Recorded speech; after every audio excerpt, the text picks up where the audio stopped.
Welcome. This is TarHeel247, a UNC basketball podcast. Make sure to like, share, and subscribe to the TarHeel247 on YouTube. Subscribe to the podcast on Spotify, Apple Podcasts, or wherever you get your podcasts. We're on it. And without further ado, we've got some big news to talk about. We're going to welcome in TarHeel247 lead insider Andrew Jones.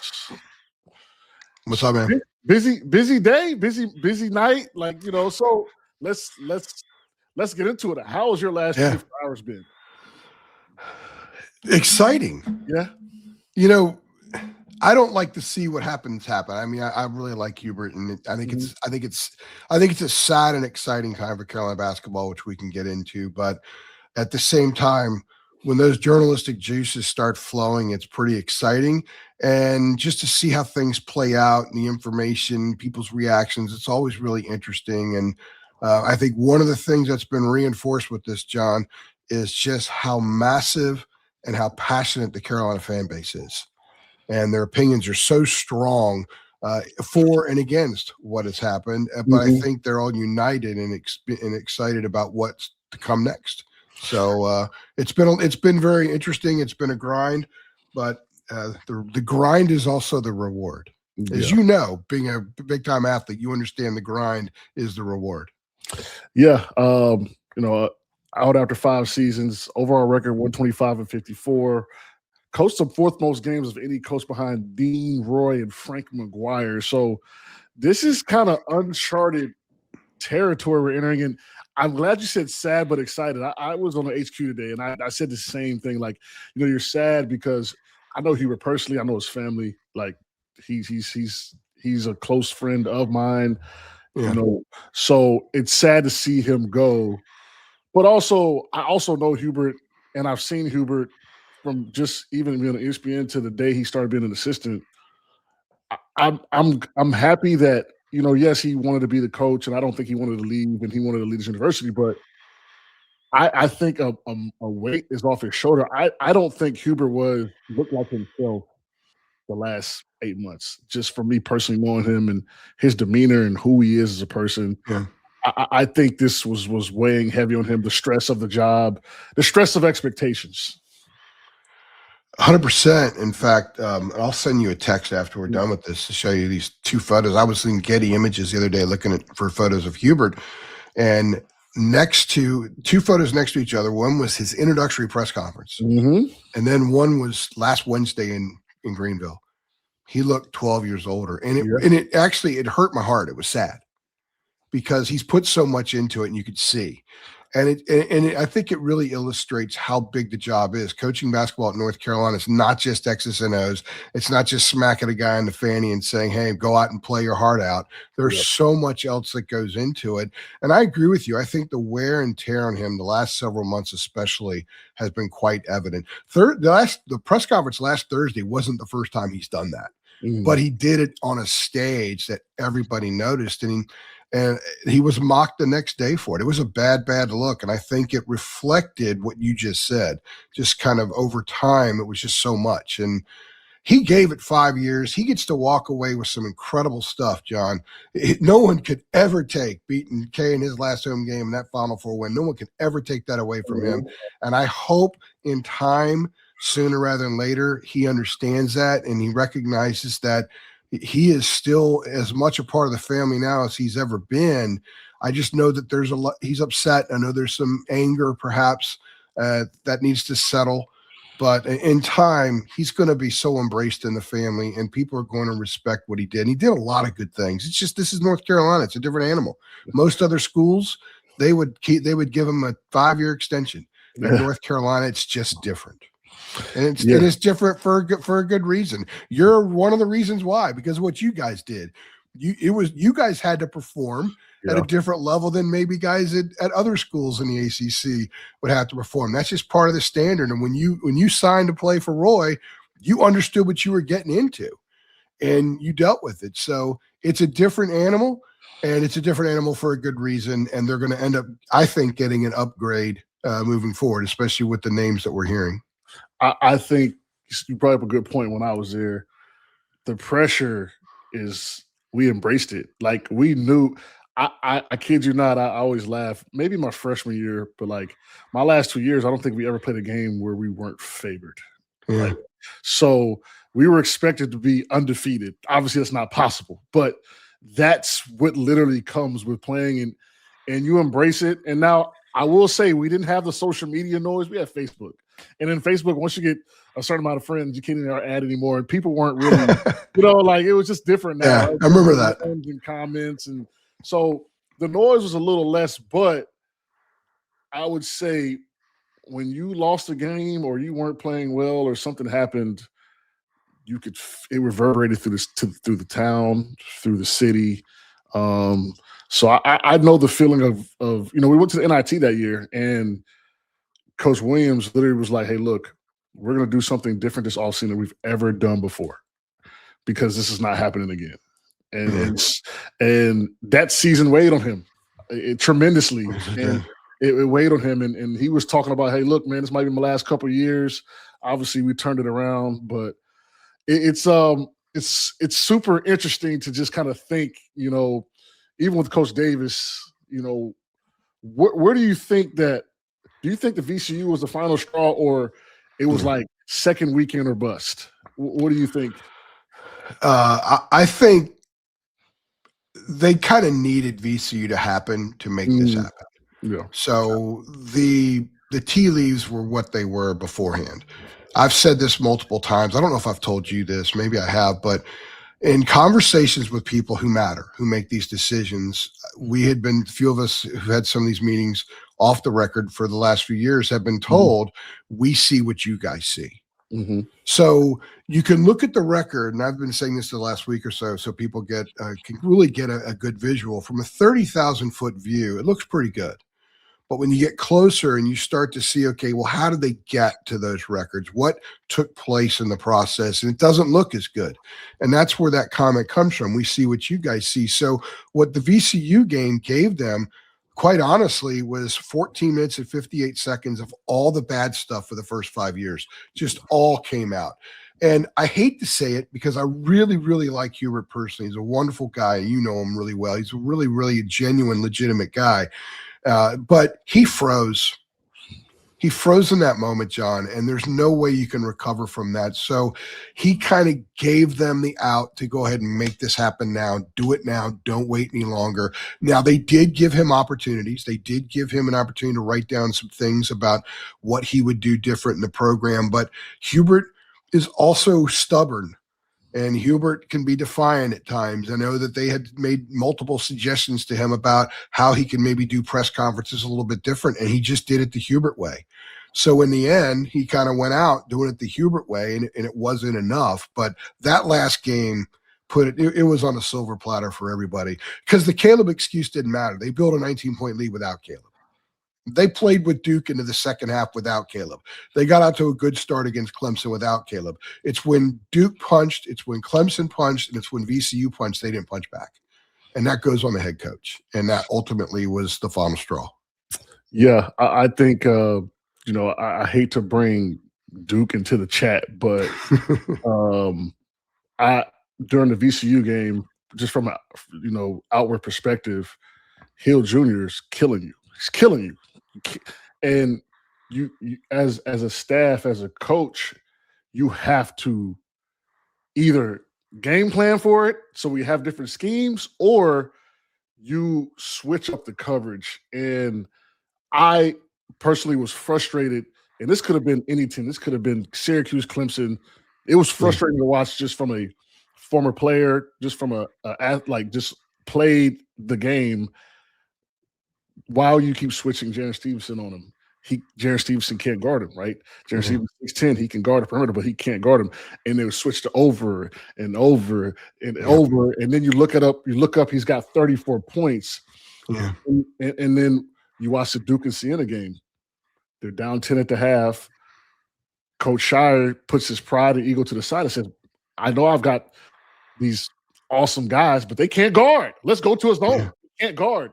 And so things like that I watch with different coaches make adjustments. It's like, hey, look, may not be what you want to do, or it may be a pride thing, but hey, look, like most times when teams are rolling, team switch back into his own, maybe come out of timeout, switch it up. So there's a lot of tactical things in that game that, like you said, just served it up. It was kind of just a synopsis of the whole term of just like, hey, look, like adjustments. And I think I'm not blaming that on Coach Davis. I think that is a whole staff thing, right? Like, you know, everyone needs to kind of look in the mirror and say, hey, look, like, and you never know, right? You say coach is stubborn, right? Maybe it was adjusted. He's like, look, no, we're gonna keep doing what we're doing. So it's interesting, but yeah, that I think the VCU was kind of, you're right. That was a good point. Like, hey, look, it was a bleed out, and that was the final straw. And you know, when they actually started switching more as the runs started to accumulate. Yep. Because they were not switching a lot early. They were going under the screens to cut off the drive. But I don't know why he went to that. It was perplexing because some of us on press row were. I actually pointed out to the person sitting next to me, a young writer, and I said, they're going to set up a drive on Jaron. And they got the matchup you just talked about, and he went right to the rim. And at that point, Jaron was exhausted because Jaron was playing his ass off. Yes. And that was one of his best games, best floor games he's played. And he was going through stuff. But as he started getting tired, he started bouncing off guys instead of going through them. And that showed itself on those drives. He's not the right guy to defend that to begin with, but then when he's exhausted, he's even more so not the right guy. And they kept going to it and kept going to it. And I was really surprised they didn't change. And I was courtside for that Duke game you're talking about. Yeah. They were getting run out, man. Yeah. Shire said, I'm going to, and that's like the best defensive team I've seen in person in years when I've seen Duke this year.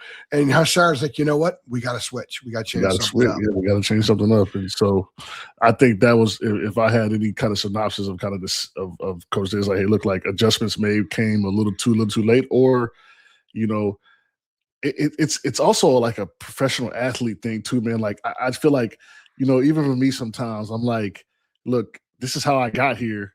I'm sticking with my guns. Yeah. And that happens that's just how it is being a high level athlete. Sometimes you have this pride for one, this stubbornness.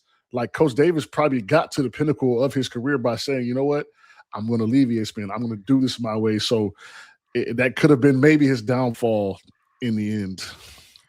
He had success. I think for a while, people are going to remember VCU and everything that came with it. But over time, I think they're going to look at some of the other stuff. And there were times when they switched really well.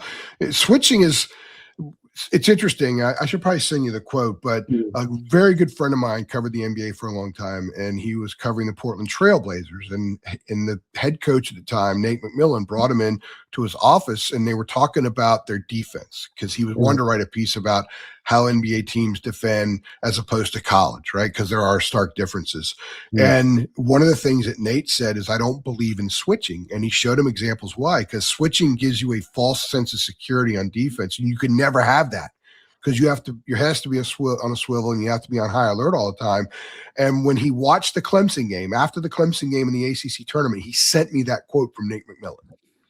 And I thought that was interesting. The quote's like 12, 15 years old or something like that, but it still applies to switching. And I said, you know, that's the one thing I've never understood about Hubert switches is that sometimes they're so loose that the ball could be on the left wing and a couple players on the right wing on offensively just kind of replace each other a little bit, but they're not really doing anything much in the set. And Carolina would switch that when there was no need to do it.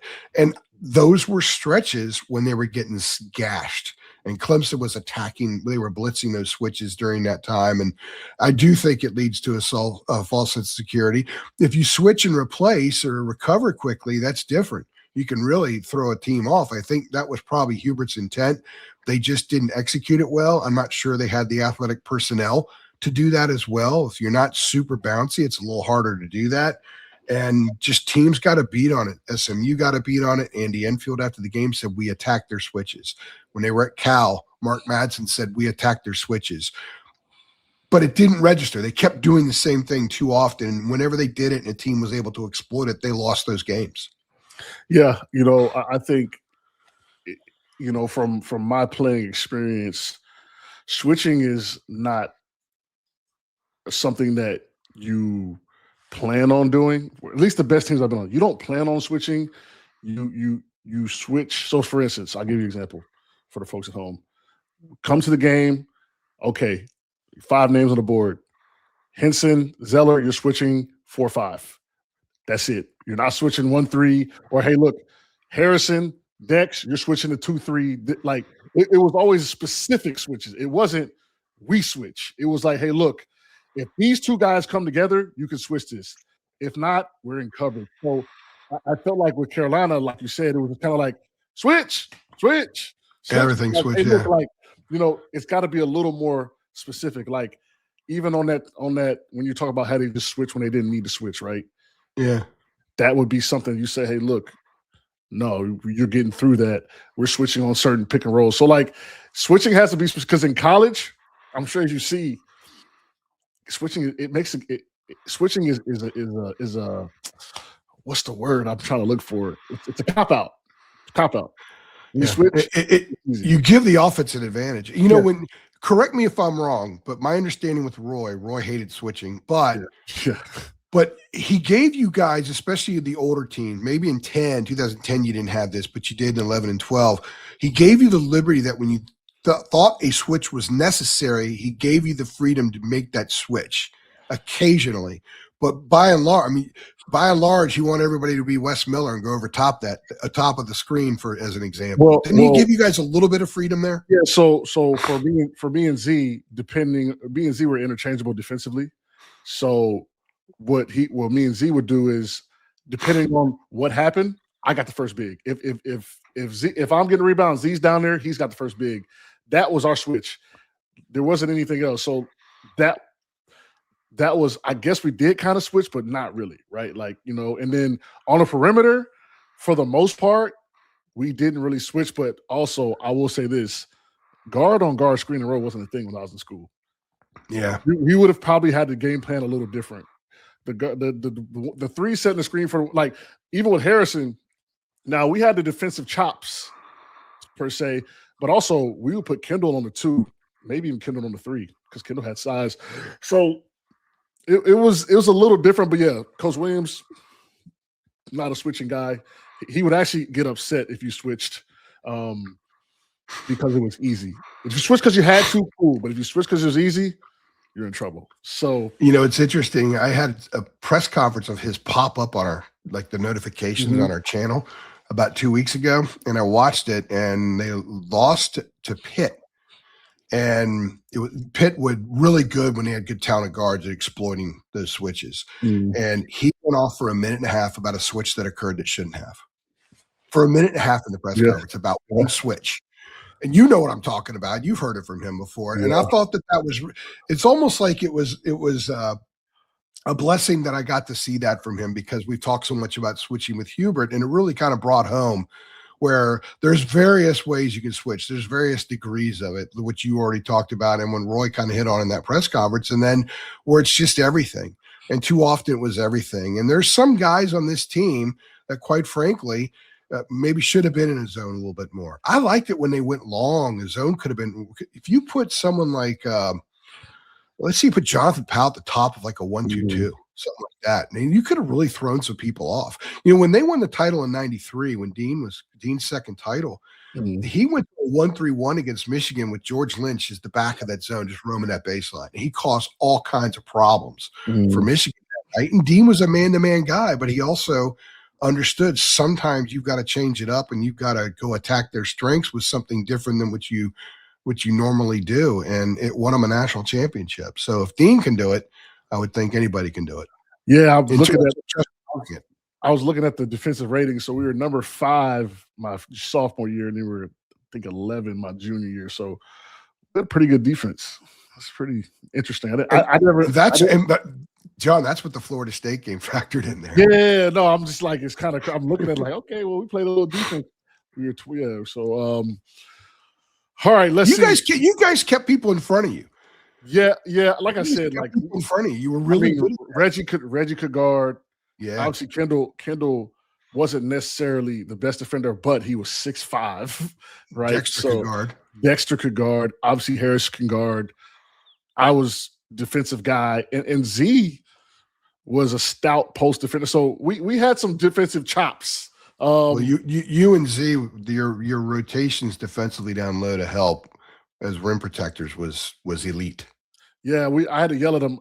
I got through their heads week 2. I'm like, listen, if he's coming to the lane, don't foul, or I'm gonna foul you at halftime. So that seemed to deliver the message. Also, if you like what you're hearing, make sure to get the latest on the coaching search and transfer portal updates as the window opens on April 7th by subscribing to TarHeel247. The message boards are on fire. You definitely want to know what's going on as it's happening. That's TarHeel247.com for all the latest on Carolina hoops. So moving on to the coaching search, right? Pivotal moment, Carolina history. There's so much at stake with this hire. They have to get it right. They have to get it right. Yeah. Like it's for this fresh reset, new coach, new era. Talk to me, because if Carolina doesn't get this right, the lore diminishes even more. So talk to me about that search and how much pressure is on the administration, and what do you think is going to happen? Yeah, if you look at the positive side of Hubert, you have 5 straight 21 seasons, 4 NCAA tournament appearances, 2 Sweet 16s, all that kind of stuff that his defenders will put out there first, and they're real. They're there. You can't take that away. So if you're going to move on from someone like that, who is also a prominent member of your family, you've got to make the right hire. You've got to hire somebody that immediately hoists Carolina into where Duke is perceived right now. Into that, they have to be a top 5 program overnight, basically. So that's a challenge, because to me, the candidates that we're hearing about, they're either a guy who's been out of college for a while and been in the NBA, who was amazing when he was in college and has had some success in the NBA. He comes back, he could come back and would be an interesting hire, be an older guy, someone who could probably handle the seat, and that's Billy Donovan. Or you're talking about, let's say, someone like Dusty May, who it looks like a great coach, not a good coach, but a great coach, but he was in Florida Atlantic this time 3 years ago. That's a massive, massive jump. And you're talking about being able to handle the seat. Tommy Lloyd's been a head coach for 5 years, but he was an assistant under Mark Few at Gonzaga for 20 years. And you know that Roy and Mark Few are good buddies. So there's a little connection there. And I was actually in the studio with Dan Dickow, and Tommy Lloyd never really wanted to be a head coach, but when Arizona called, he couldn't turn it down. So he's just starting his journey as well. And Dickow played for him. He was an assistant when Dickow. Well, Hubert was like that. Mm-hmm. Hubert wasn't thinking head coach, and then Roy went to him, and he's like, that's why the whole act of service thing was such an important message that he gave. Like, this was an act of service, and I think people thought he was going to step aside quicker, more easily than he did, because the act of service thing. So they're gonna have to get somebody that can handle sitting in that seat, John. And not everybody can do it. There's a lot of wonderful coaches out there that don't belong at North Carolina. So they're tasked with finding out the combination of really good coach, can handle the modern player, understands the way things are now. If it's Billy Donovan, there's been like 3 renovations of college basketball since he left. It's changed so much, but he could probably handle that seat, right? So maybe he can adapt. Or maybe Tommy Lloyd, having worked under a guy like Few, who literally turned a program into a second-tier blue blood, basically, right in front of him, and he was a part of it. Maybe he's got everything that it takes. They won't know until they go through this process, but they're in the process, and they've been reaching out for a few days and getting gauges on people. I don't think the list right now is that extensive. I think they have a pretty good idea of what their window is, of some guys that are kind of fit in the circle, and it's not a bunch of names. So they're going to get someone. It may depend on when this coach's team stops playing in the NCAA tournament, because the national title game is in 12 days. Yeah. So it's still a long time. The portal opens up the next day. So ideally, with a lot of players that can return, to have eligibility return on the current roster, you'd like to have someone that comes in and can get to know them a little bit and get an idea. Okay, well, we want this guy to stay. Maybe we don't want that guy. So when the portal opens, they have to know, A, what their needs are in the portal, B, how much they're going to have to spend in the portal. That's going to take more than a couple of days. So ideally for Carolina, you get somebody in within the next week or so they have about a week before the portal opens to really kind of pin the ears back and go after what their needs are. Man, it's so crazy you're saying, like, what they need and what they don't. Like, I would have been devastated if, like, I went in the coaching room's office. Like, listen, man, we can't we're gonna terminate it. Like, we don't want you back. Like, I would have been devastated. Like, just knowing my college experience and my guys and my brothers. So that is, I still can't wrap my head around that. Yeah, it's hard for me too, and I've been around it up close for 5 years now, and it's still very difficult for me. One of the things I always enjoyed about covering you guys was just kind of slowly getting to know you a little bit. Mm-hmm. And seeing, like for you, seeing you grow from your freshman year. Remember when Roy had you out playing the three and Yep. you were kind of struggling with some things? Then by the time you left, you were a man. I mean, you could interview us, right? Yeah. And I love that stuff. And you don't see it as much now. And I think sometimes kids are missing some of that aspect of growth, and the program is missing it in them, so they misread them. Mm-hmm. That's why you see a lot of dudes change programs and they're really good somewhere else, because that fresh start kind of allows certain things in them to bloom that maybe wasn't happening at the previous stop. So I don't like that part of it, but it is the way things are. That's what the players wanted. That's what the players have now. And whoever they bring in, hopefully they'll have some time to get to know Jaron, to get to know Derek. There's some really, really good kids on this roster. This is one of the best rosters I've dealt with as far as good dudes go, and some pretty good players who can help you win. So hopefully there'll be enough time where they can allow these kids to make good decisions for themselves, and also give the new head coach and his staff enough time to make good decisions for the program. Yeah, and it takes time. I mean, look at some of the guys that have left, Cade and Elliott. It's like, if it was the old days, right, they're coming into their junior year, they had a rough year, and all of a sudden they blossom, right? Like, so it's super interesting to see, like, when guys leave. And we've had even Jalen at Vanderbilt. I mean, I watched Vandy play. I'm like, who is this guy? Who is this guy? Hitting jumpers, yelling, dunking on cats. So it's almost like we prepared them for the other side. I'm kind of mad, actually, Yeah, that was part of the – one person called it an indictment. I wouldn't go so far as saying it's an indictment, because guys came in that flourished, like Cormac Ryan. Cormac Ryan scored a bucket the other night for the Bucks, I think, and I don't think that ever would have happened without his year in Chapel Hill. I think he's with the Bucks. Is he with the Bucks? Yeah, I think he's with the Bucks. Yeah, for sure. Yeah. And that wouldn't have happened without a year in Chapel Hill. Brady Manick is the 14th all-time leading scorer at Oklahoma, and he's a beloved Tar Heel, which is kind of cool. And that, by the way, is an example that you can go outside the family and a guy can become a Tar Heel. He could become a part of the family overnight. If Brady Manick can be that and be loved forever, then a head coach can too, especially if they win. So that's why the family stuff really is not an issue to the people I'm talking about when they look at who the next head coach will be. They're not looking at anybody in the family, because there is nobody left in the family. But they're kind of excited to break free, because look, when you came out of Tampa, you were not a Tar Heel until you showed up, right? Yep. So then you became a Tar Heel. So you weren't born a Tar Heel, but you became a Tar Heel, and you are one for life now. That's kind of what family is. Family isn't just from birth. Family can come in a lot of different ways, and that's the way they're looking at this. That's the way they're going to pitch it, and they're going to find plenty of people that want that job, because it is, I think you can argue, it's the best job in college basketball. Yeah, I was thinking, and maybe you can, kind of tell me how you feel about this. I think even whoever comes in, the part of the interview process, or can you bridge this gap, right? Can you keep the old, bridge in the new, and combine it as one? And so I personally think there's still going to be a lot of people around that were with Hubert's staff. I don't necessarily know about coaches, but I do think, like, maybe some of the front, office guys and staffers that are around. I think some guys are going to stay. Personally, what do you kind of think? I think they should, don't you? Don't you think they should? Yeah, I agree. No, I'm listen, like, a guy like Eric Hoots. Yeah, if the next coach has to keep Eric Hoots around, don't you think so?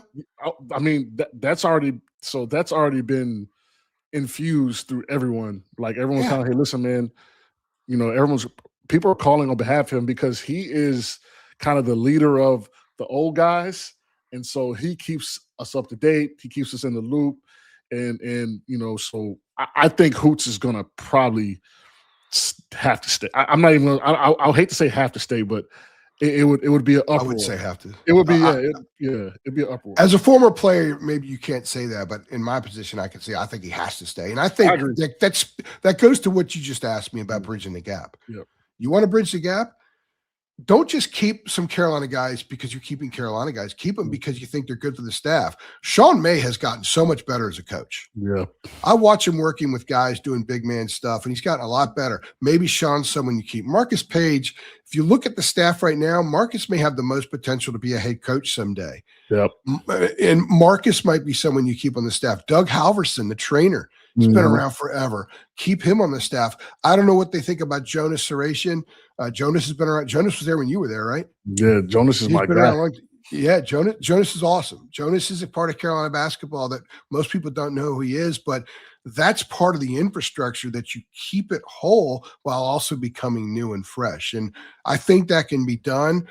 I don't know. Some head coaches don't want to do that. They want to be their own. When Matt Doherty came in, he's like, I'm going to do my own thing. And that was one of the biggest mistakes he made because he ruffled feathers as soon as he walked in the door. And it never, I'm sure you've heard the stories. It never really changed. Yep. I think being a head coach at a place like North Carolina, at a place like Kentucky or Kansas, it's a political job as well. There's a political nature to it. And doing what we're talking about is part of the political aspect of that. And quite frankly, if you're Billy Donovan, for the sake of discussion, he is plenty good enough as a head coach to have a couple of those people on the staff and still excel just the same and have some new people in as well. Yeah, like I said, if you want to keep that family environment, I think that's going to be a big thing for the new coach. So I guess we'll see what happens. Obviously, it's going to be a busy. I mean, I'd imagine they get this thing done by the end of the week. I don't know. That's just my yeah. I've been given some timelines, but I don't think whoever the next head coach is going to have some time to do what we were talking about. Talk to the current players, settle them, talk to Dylan Mingo, talk to Maximo Adams, those guys, and give them a pretty good indication of where they stand so they know when the portal opens whether or not to enter their name. They need that as well as the head coach and the program do. So they've given a year or more to the school, so they need to know where their future is. So I think there will be enough time to do that. I can't give a specific date right now because I don't know, but there'll be enough time for all those conversations to be had. So when the portal opens the day after the title game, Carolina basketball and its players, current players, can hit the ground running in whatever direction they're going to go. And so I want to ask about, I've heard some rumblings of Henry Visar. Have they sat down with Henry, and are they trying to hammer some things out early for him? That's what I heard. I don't know. Yeah. I'll tell you this much. I put this on the board already, so I'll say this. Henry is very interested in testing the waters for the NBA. And I think it'll be really interesting how he does in his individual workouts. And the grind they put guys doing the individual workouts, and then how they match that with the film that they see. It depends on who they hire. But if Henry's not guaranteed first round, I've been told that he would probably stay in college, but he would only play at North Carolina. Now, this is before the Hubert stuff. But let's say they hire, for the sake of discussion, someone like Billy Donovan. He could sit down with Henry and say, I know exactly what you need to do because I just coached that. Mm-hmm. So you work with me for a year. A, we're going to win a ton of games. And B, I'm going to get you ready. You have 1 year, like in an NBA training camp, essentially, to get ready for the league. And also, he's getting married this summer. So you don't know how that affects some of the decisions that he makes. But there is an interest on Henry's side in coming back, and he would only come back to North Carolina, is what I've been told. Yeah. So that's a pretty good piece to build around if that's what you're going to build around. I mean, he's a pro. When I watch him, he's a pro. I don't necessarily know, NBA wise, how long he may play, but I think he's an NBA player.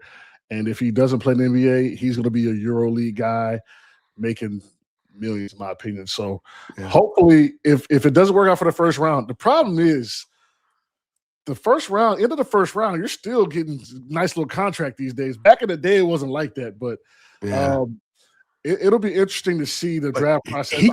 I think he does what Pettiford does. I think he goes to the draft process, maybe plays in a game for a day or two, see how he shakes out. If it doesn't work out, or you could do the Pettiford, increase my NIL valuation, and then get up out of there. So, and what's interesting now, I'm glad you said that, because I'm sure you've heard this as well. The NIL potential, if no change made, wasn't going to be significant.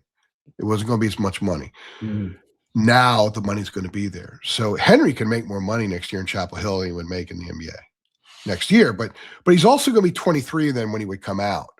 So that might affect where teams draft him. Although a guy like him probably is better off going the back end anyway if he wants to go to a team that can win and will know how to use him right away instead of being put in a situation where they're putting a whole lot on him and he might not be ready for. So, because don't you think he probably would be a guy that could play 10 or 12 years and have a maybe be a starter, but have like a 6th or 7th man role, first big off the bench, and still play 25 minutes a night? Can't you envision something like that for him? I mean, that was kind of my career, spot starter, right? I started a couple of years, didn't start a couple of years, played for the most part 18 to 25 minutes a game. Had a nice career, So how many years did you play? I did 8. So that's pretty good. Yeah, no, sure. And so I like I said, and then his skill set, I think, just matches the NBA so well. I bet someone would fall in love with him in the draft process, especially in the back end, like a team that like Spurs or somebody, type organization that just obviously got Wemby, but he would be. I mean, think about him with the Spurs, right? Like, wow. John, he's going to interview well too. Yeah. He's going to win the interview. In fact, this roster has a lot of kids that will, but he's going to win the interview. Just like Caleb. Caleb's going to absolutely crush it in the interview. Yeah, Caleb's a different dude, man. I hear it all the time. Like, this roster, like great kids. Like, we always laugh at some of my older teammates. Like, man, you need some guys with a little moxie to them, because look, we had a good team, but Coach Williams, we had some days where we had to Coach Williams had to rein us in, but it was for the best. So because you guys were your junior year, that was one of the better teams I've covered as far as just guys that could speak on their own and speak confidently. Yeah. Because I go in the locker room, I go from Harrison's going to say it he's going to call it like it is. Yeah. Go to Tyler's going to call it like it is. You never BS'd. So you could walk out the locker room and know exactly what the team thinks. There are teams I cover where you have no idea when you walk out the locker room. And usually the better teams are the more ones that you have the better interviews because they're just the more confident kids. Yeah, we just weren't afraid. Like I'll never forget it, and then so we're running a play. I'm like, Kendall, like we don't need to run that. He's like, shut the F up and run the effing play that I called. All right. Like, but that's how we operated. It wasn't personal. Like we were trying to win. Right. So that was kind of, and Harrison, hey, look, like you're not playing hard. I don't care. Like you're not playing hard. Or, Big Z, like, nah, we're not doing so it was a good squad, man. I still talk to all those guys too. So I'm gonna let you go, man. I know you've been busy the last 24 hours. I appreciate you. Thank you for coming on. This is a dope episode, and I'm sure we'll be back on to discuss certain things and potential hires and the hire whenever he comes on. Absolutely. Appreciate you having me on. I always enjoy talking with you, and I can talk about the 2012 team and 11, that great run you guys made, any day of the week. That was the most fun year of my college career because no one expected us to do that. So that was you guys took off. Very quick story about that, if you don't mind. Mm-hmm. Ashley Judd, y'all played Kentucky in the regional final. Mm-hmm. She was right behind me, and she was screaming at you guys the whole time. She was calling you string bean. Don't let that string bean call the foul on the string bean. I was like, man, she must have been pounding some drinks because she sounded inebriated. I'm only kidding with that. I don't want to get any trouble on that one. But it was pretty always fun. Go back to that game, and I always give Coach Kyle his flowers because DeAndre Liggins turned down a 3, and Coach Kyle literally said, if you turn down another effing 3, you'll never play for me again in your effing life. He shot the next one, closed his eyes, went in, we lose. Yeah. That's coaching. That big kid had his game of his life against you guys that day, too. Oh, yes, he did. That's the best game that dude ever played. Came at the right time. Harrelson? Yeah. We kind of overlooked him. I ain't gonna lie to you. I was upset about that one. But all right, appreciate you. All right, absolutely, my friend. Thank you for watching on YouTube and listening wherever you get your podcast. Be sure to check out TarHeel247.com for the latest wall-to-wall coverage of Carolina athletics. We will see you soon, potentially with a new coach.